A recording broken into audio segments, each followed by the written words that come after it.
right, today we're gonna bring a drip tray for your Blackstone flat iron grill, and these are perfect. I love these. The only reason I like them is because of everything that drips back there.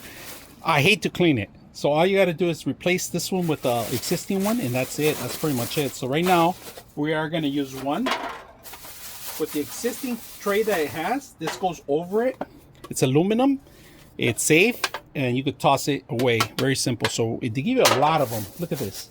I buy them because they come in a big set and I don't have to worry about that. And I keep this underneath here. Said I have this one back here. We're going to replace it. Simple as removing the old one with all the drips. That's the old one. This is the old tray I had. All right, we're gonna all you have to do is just drop it in there and hang it in there just like the old one. So that's it. Everything's gonna come in here into the old tray, and pretty much as soon as, just make sure it grips on right by bending these down, and you won't have an issue. All right, all the particles are going to go there left over. So let's start cooking. It's a little dark right now. We're at night now, and we're going to take this off. Look at this.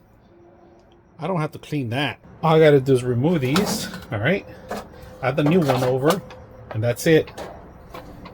So I'm going to add the new one, make sure it's covered up pretty good. I'm going to set this one up in there. So I'm going to set this up for the next use. That's it. So very simple.